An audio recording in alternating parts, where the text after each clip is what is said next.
What's up, everybody? Super excited to have Nikki Wilson, a fellow Wolfpack member, on the call today. She absolutely crushes production, 50 plus deals, 75 deals in 2022. An absolute amazing agent, ready to bring you the heat. But you're on the Real Estate Agent Playbook. Thank you so much for tuning in. If you're listening on podcast, please share this with your favorite real estate agent. If you're listening on YouTube, like, comment. If you like what you hear, hit that subscribe. We're doing collabs every single week with agents who are absolutely crushing it in the game. So super excited. Let's get into it. Let's go. What's up, guys? As mentioned, we got Nikki Wilson on the Real Estate Agent Playbook in our new series, The Wolfpack Way. Nikki is in the Wolfpack in a different organization than myself, but we have become great friends because she absolutely crushes real estate. I look up to her work ethic and all the things, being a mom, doing all the things. And so, Nikki, what's up? How are you? Hey, Jeremy, thank you so much for having me on today. Super excited to be here. I really look up to you too, so I'm so glad to be your friend, and thank you for inviting me on your podcast. Yeah, absolutely. As we kind of grow and in different markets and stuff, that's one of the things I love the most about the Wolfpack is some of the OGs, as we call ourselves, the original kind of people that were at the foundation when Mike and Connor kind of took off. And just, the collaboration between agents and, different agents across the country is absolutely amazing. Something you don't really get at other brokerages. Leaving my dad's brokerage, we didn't really have agents that were kind of on the same level. And when I met Nikki, I knew right away we were very similar. Turns out we we run our businesses very similar. She has to sell like triple the amount of houses that I do to Yeah, reach it's that true. volume. She's in Lafayette, Louisiana. But let's kind of talk about it a little bit. Talk about, what you've done to grow your business and how you kind of started in this game, because I know a lot of people really struggle just to get going, and obviously you've crossed over that bridge. So tell us a little bit about the start and how you got into real estate, maybe what you did before. Sure, sure. So I guess I started in real estate about 9 years ago. And to be completely honest with you, I was just broke. I was a stay-at-home mom. We were living on one salary and it wasn't the best. We weren't like struggling, strapped like that, but we were not doing very well. Mhm. We moved to Lafayette, Louisiana, had no family, no friends, and it was very difficult for me to find a job. I applied everywhere and it didn't matter. Lafayette was a very like who you know kind of town, and I didn't know anyone. So it was super, super difficult for me to, find work and to help provide for my family. And so I said, well, let me give real estate a shot. I got licensed in 3 months, very, very quickly. A lot of people it takes longer, but like I said, I was broke, so I needed the money. Just went in, studied my ass off, got licensed, and I called a friend who was in a different town, and I said, "Hey, I just got licensed as a real estate agent. Now what?" And he said, "Get clients." And I said, "Great. How do I do Yeah. that?" And he said, "Call expireds." And I said, "What the hell is an expired?" And he told me what an expired was. It was someone that had their house on the market and it did not successfully sell. So he said, here's my script. This is what I do. Let's call together. And I said, okay. So I dove right in, cold called every single day for 3 to 4 hours every day. And within like 6 months, I was the number one agent at my brokerage because I just worked my ass off to get there. Yep. Um, a lot of the older agents were saying, "What are you doing? What are you doing?" I said, "I'm just working." That's all I knew to do. I just Yep. worked. And it was definitely not handed to me. I did not know any of my clients at all. Being in a new town, you really start from scratch. So Mhm. that's what I did. I just grinded it out, and here I am. A couple of icon awards later, and 9 years into the industry, and Yeah. run a successful organization. Well, and this is being recorded on January 3rd, so you're probably shaken to get back to those expireds. Maybe not so much anymore, but it's Not the so much expired bid. anymore. We had Not so much anymore. 859 listings expire in Denver on December 31st. So, Well, there's your um, bread and butter, Jeremy. yeah, there Start you go. making some calls. I have, well, contrary to what I said earlier, I've never made a cold call in my life. So here we are. But I think what we talked about previously when you ran the Wolfpack Mastermind call, the weekly call that we have, we, brought you in and you kind of talked about taking it from here, right? Being a badass real estate agent, being um, a massive value to your client, which is kind of talked about in the industry a lot with the NAR settlement and all of that now, but it was almost to a different level. And so on there, you talked a lot about having an exact knowledge of everything that you're selling, right? So in sales, knowing the product is huge. I don't think we talk about that a lot in real estate. And so talk a little bit about how that looked while you were getting the clients. That's what most people say when you call them and say, "Hey, what do I do now?" You say, "We'll get clients." But I think Right. you took a little bit of a different approach after you got the clients to really learn the Sure. product. And so talk a little bit about that strategy and kind of what that looked like early on while you were doing the work. Right. And I'm so glad you brought that up because it really was such a pivotal point in my career was learning the product. Mhm. And I think that I've been at six different brokerages. So at all different brokerages that I've been at, including EXP, no one teaches new agents to learn the product. And Mhm. so when I train, I am a certified mentor through EXP, and when I train my mentees, I teach them to learn the product and the contract. Learning the product to me really starts from the foundation on up. So when I was working with buyer clients as a new agent working with buyers, I would follow my home inspectors around and ask questions like a mad woman. Like I was right there with them. I wanted to see everything they were looking at, and I didn't want my clients to know how new I was. So I kind of did it in a sneaky way. I would meet the inspector there beforehand, before the clients got there, talk to them a little bit and say, I'm going to come at it from a different angle. I'm going to ask like I'm asking for the buyers. And so Mhm. every question that I had, the buyers were right there. And even though they didn't realize this, I would ask specific questions about the windows, about the roof, about the foundation, about the plumbing. And I was educating myself, but it really also showed the clients that I was interested in what was happening with their house. Mhm. So whether their house was functioning properly as it should, or if there were any defects, the clients would get to know about it, and it was coming from me and the inspector at the same time. So it was a great way for me to learn, and I learned a ton. And I still learn a lot every day as codes change, as building construction changes, everything changes. So it's constantly a learning process, and I really don't think enough agents um, practice that enough. A lot Right. of agents will even hire another agent to go to the inspection for them. They'll sit in on the inspection for them. I was always that agent. I'll do it for free.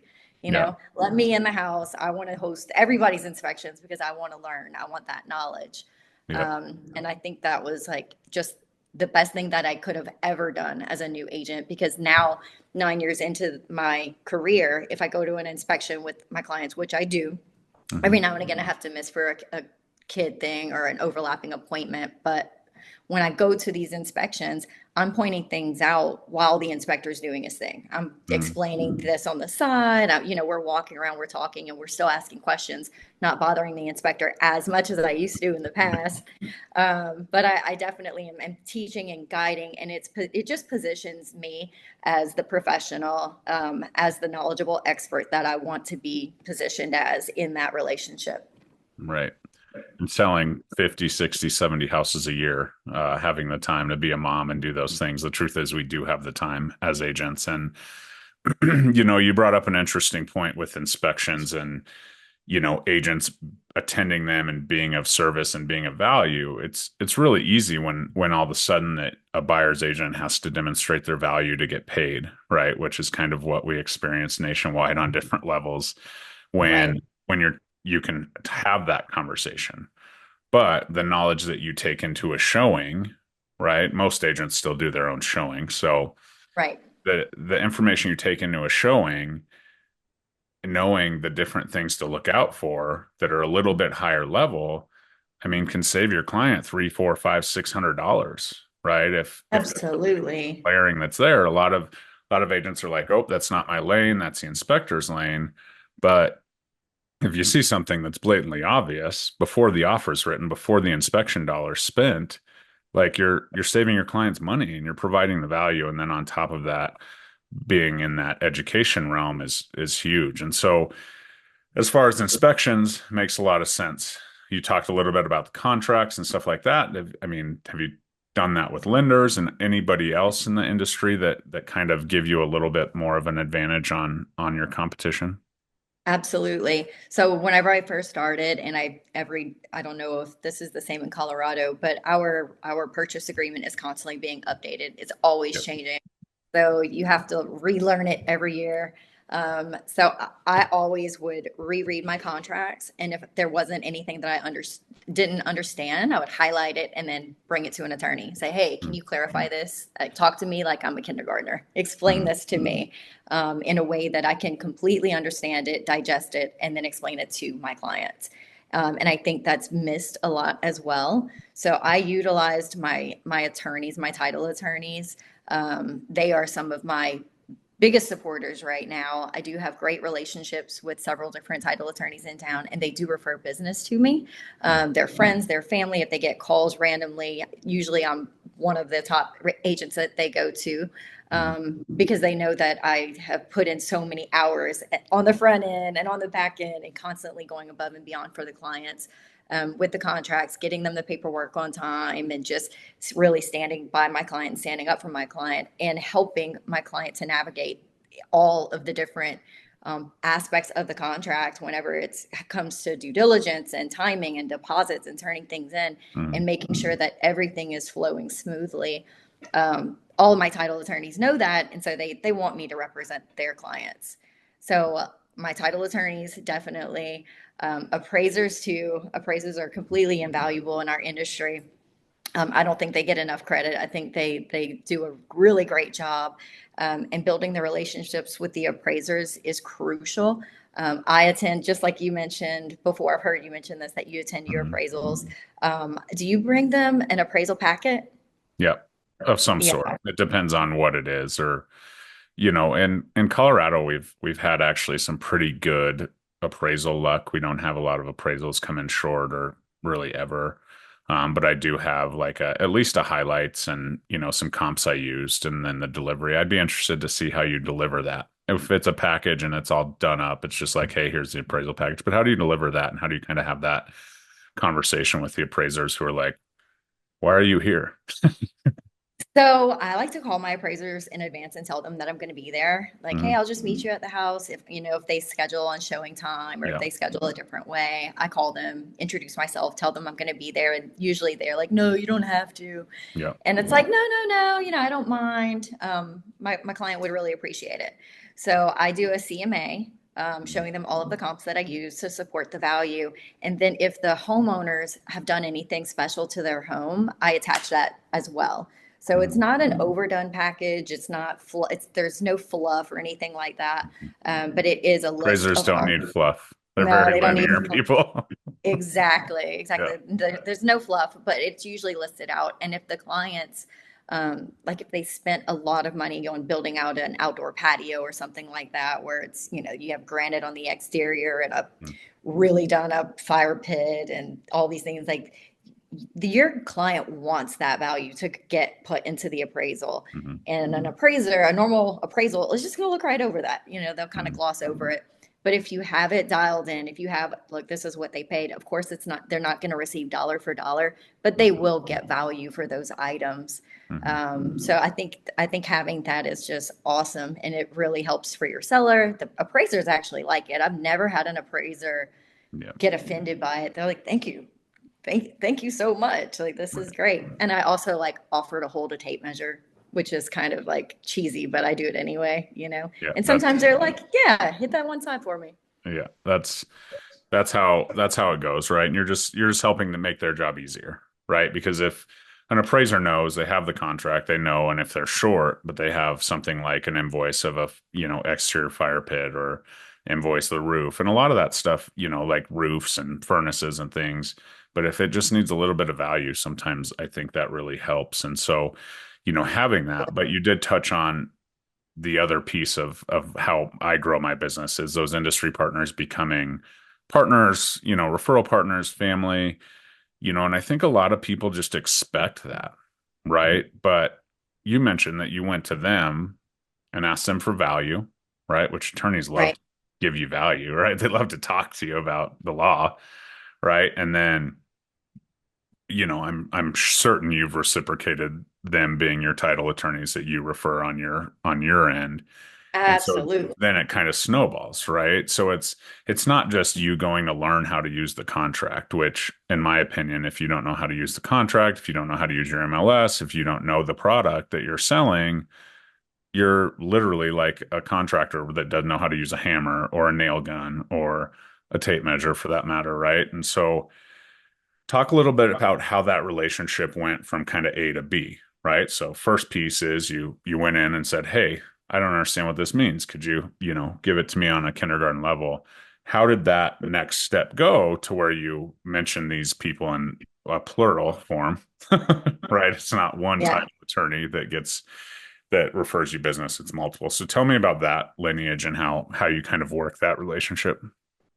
So starting from the beginning of my career, and I don't know how it is in other areas, but here, the title attorneys and the lenders, they really want your business. So Mhm. if you're a newer agent, you're going to be asked on coffee dates, you're going to be asked to be taken out for lunch and just anything really. Oh, do you need me to host an open house with you? Do you want me to run this caravan with you?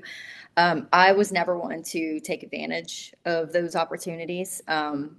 I don't feel right in that. Not saying that people shouldn't, utilize their partners, but people do not like to be taken advantage of. And if you're not going to be able to bring business back to them, they're not going to continuously do those things Mhm. for you. Mhm. So when I would get asked to do those things, if I felt like this was a person that I wanted to work with, if the energy was right and I felt good about this person, I would accept them on their coffee invitation. But at that point, I would ask a ton of questions. Like I wouldn't just go and want to talk family, which is great. I definitely, you need to get to know people on a personal level. But when I was new in my career, that was the time for me to learn because I wanted to be armed with knowledge. So I started by asking questions, and then over time, relationships just developed. And instead of them always taking me to lunch, I'll Mhm. ask them to lunch and I'll ask them if they want to go have a happy hour, and it'll be on my tab instead. And Mhm. that's just the way to make them feel like they're not being taken advantage of, because that happens so often in our industry. And I know that they don't like it. I've built relationships with a lot of attorneys that are just like, we won't do that anymore for anyone. But if you ever need anything, let us know. And I Mhm. still don't take advantage of that, but it's a great reciprocal relationship where I am also offering them, the different things that they would offer us. And of course, business is crucial, so they need closings. Mhm. So anybody who would give me any sort of value, or if they did host, or if they were teaching me anything, I would definitely send them a file. Never taking advantage of someone and then just ghosting them. That is probably one of the worst things you could do as a new agent, is meet up with seven different title attorneys and try and build relationships and have no clients to give them. That's Mhm. horrible, right? Start Right. building your business and take an opportunity for what it is, and a learning lesson. Right. And I talk a lot about that and how you can, filter those conversations. You didn't need to sit down and get a whole Title 101 from every single title attorney or Mm-mm. lending 101. Here's all our products. Like that is where you get to wasting your time and then you get drawn Right. into, using these people where, I mean, there's amazing lenders and amazing title people that are really good at, marketing, recruiting those things, but they're not good at their job, right? Right. And I mean, there's been times where I've had, lending partners where it's like, okay, you're offering me a ton of value. I'm here, I'm there, like whatever. But then when it gets to a loan, they mess it up and they're talking about other state guidelines, or they're handing it off to somebody who's not familiar with whatever. And I think that that's absolutely massive. And as we see a lot of real estate agents go to get their lending license, and right now it's a silent kind of thing, and whatever, I think there's going to be disclosure law issues with that eventually. But if the person that's doing the loan and your contact can't complete what they're supposed to be doing, just like you as an agent, if you can't get a client under contract, eventually that relationship's going to be strained. So it's kind of a all encompassing, right, piece of the pie. And I love that you're talking about that. Now, I'll ask you one or two more questions, but we did mention the energy, right? So let's talk Yeah, about your currently your number one lead generation source that you've told me about, and kind of, I mean, it's a little bit different, right? But it it's is. completely true, right? And once you get in flow, you get in flow. So tell me about it. So I've actually never discussed this in depth with anyone. So I'm a little embarrassed that you're asking, but I do want to talk about it because I think it's absolutely incredible. And last year I was working with a real estate coach and he asked me what my number one source of lead gen was. And I told him meditation.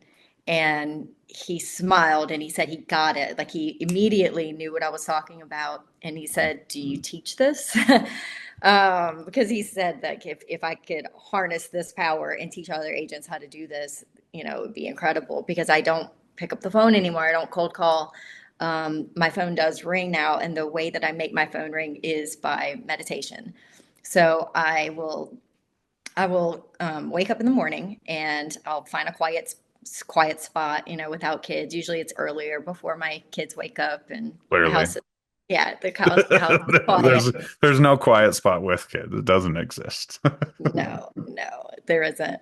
But I always start my meditation practice with gratitude. And so I will close my eyes, breathe in for a count of four, out for a count of four repeatedly.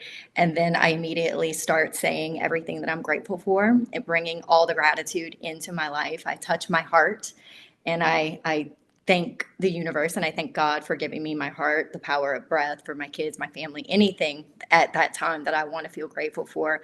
A lot of times you have actually come into my meditations. So I'll go through this list of people, loved ones, things. Usually it's not so much things. Like I'm never really like, I'm thankful I have an Escalade. Um, No, not uh, today. it's Lamborghini? not No, usually that. no No, purple it's Lamborghinis over here. no, no, no purple Lamborghinis in my driveway, but I do go through a lot of people that I'm thankful for, a lot of the energy, the gift of life. And then after I do a gratitude, then I ask the universe to bless me and to provide specific people to me, clients. And I dial it in. So, just for example, this one time I had just lost a big deal. It was just fell apart. It was just nasty. It just didn't go well. And I wanted to replace that client. So I asked the universe to give me a buyer that appreciated me because this client did not appreciate me whatsoever. Totally took advantage of me, used me. I felt beaten up at the end, right? Right. So I asked the universe to give me a client, to gift me a client that respected me, trusted me, could see my value, and I wanted it to be a $1 million buyer, is specifically what I asked for. Not even 24 hours later, my phone rang, and it was this guy that I had never met before. He had run into my stepfather, who doesn't even live in my town. Like I said, I'm not from here. So he randomly ran into him. They started talking. He had a mobile home park that he needed to sell. He wasn't a buyer, but it was 2.5 million.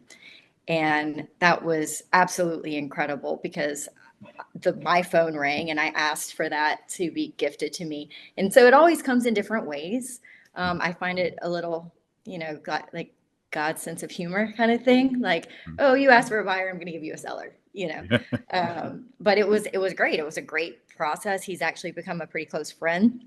And he has referred me a ton of business now because he has appreciated me. He respects me. He always says, I sell pumps and valves. You sell real estate. Let's each stay in our lane. You do your thing. I do my thing. I don't want to know all of the details.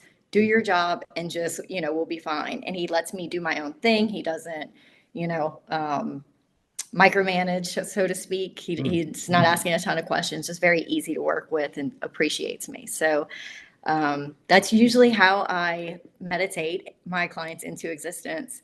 Well, And I think you should try it sometime. I think you should probably teach that. It's Uh, really but cool. I mean, here's the truth, right? There's absolutely no reason to be embarrassed of that because the work was put in and has been put in for a long time. 9 years in the industry, back against the wall, getting out there, doing the stuff that wasn't fun, right? Sure. I'm Yeah. sure Nikki Wilson at 9 years ago was not like, oh, I want to get on the phone and, call a bunch of people in the South and ask them how the weather is, right? The Rick and Right. Ruth model, right? Right. But here we are. Like you had to do it. Your family was not in the place that it wanted to be, right? And you took that, and coming as a stay-at-home mom, getting back into the workforce, obviously that's a huge piece. Add on top of that the relocation, but the work was done, right? It's Yep. not it's Oh, not it was a just lot of work. it wasn't real estate license meditate success, Sure. right? Because when the universe does deliver you those gifts, you definitely need to know what to do with them. And so that's absolutely amazing. Now, last question. As you've had so much success, sold more homes than most of the people I know in the industry, period, and definitely the Wolfpack, why are you not a team leader or a broker owner? What was that breaking point? I'm sure you've, thought about it, talked about it. Now being at EXP, having the ability to connect and teach, agents and things like that. Where's your where's your scope on that? So I actually joined EXP when I was in the crux of where to go next. Do I become a team leader? Do I become a broker owner? I was studying for my broker's license, finished the course, and was like, okay, now what? And so I started learning about all these different brokerages and trying to recreate the wheel was not something I wanted to do. I thought that was very difficult. I thought, well, if the EXP's model is already as good as it is, why would I ever want to try and compete? And I kept looking at other brokerages and said, well, this doesn't make sense. And then I was like, okay, would I be ever able to compete with all of the wonderful things that the EXP provides? And I couldn't. I could not duplicate it. I couldn't even come close. So I decided to join EXP instead of becoming a broker owner. Mhm. And now within EXP, I don't have the responsibility of being a broker owner, and I still get to train, I still get to mentor, and I still get to lead my organization. So when people, because of the beautiful model that we have at EXP, when people join my organization, they do get to partner with me. They get to learn how I meditate, whether they like it or not. You don't have to meditate, but I do. But they come into the organization and I can teach them everything that I know. And they usually benefit from being at EXP and also all of the people at the Wolfpack, people like you and Mike and Connor and Louie and everyone else that we have readily available to help us at all times. These relationships are just, they're really hard to explain. Mhm. And I was here in Lafayette, Louisiana. I really was searching for something bigger than myself, something bigger than I could find in Lafayette. And when I came across the Wolfpack, I was like, this is it. These are my people. Mhm. They were just so next level. And that's exactly who I wanted to be around. I wanted to be around people that I could learn from, people that were willing to help, people that were willing to teach and collaborate. And it's just been great. My third year comes up in March. Perfect. Well, that's awesome. Very similar to where I was when that all kind of came to fruition and the networking and the ability to have, side conversations, sit down. I was just in LA, met with Shane Carvalho, and, it was like we had known each other for years, right? We have known each other for 3.5 years, but we've probably spent a total of 8 days total together at conferences and things like that. But he's like, "Oh, I'll be down." Drove an hour through LA traffic and spent 2 or 3 hours just talking business, talking strategy, and that's the beauty, right? You now have the ability in the collaboration to not only teach and provide the gifts from our success, but also learn from people that are on very similar levels. That's no like broker, right? You're not paying them 20, 30, 40, 50% of your commissions. Exactly. That's awesome. And I mean, I absolutely love where this conversation went. And if people also love that and they're interested in connecting with you, what is the best place to connect with you? You can find me everywhere. You can find me on Instagram, Facebook. Best way is probably text message. So I'll make sure that you have my phone number, Jeremy. No, Say just it, kidding. I go. don't have that. Okay, it's 337-806-4121. Definitely the best way to connect with me is through text message, but I'm also on Instagram, Nikki Wilson, Lafayette Realtor. Perfect. And we'll definitely link all of that stuff in the notes below. But Nikki, thanks so much for tuning in. If you're listening on the podcast, make sure you head over to YouTube and you can check it out there as well. But I'll also include it in the show notes. So, Thank Nikki, you so much, Jeremy. It's yep, been an absolute pleasure.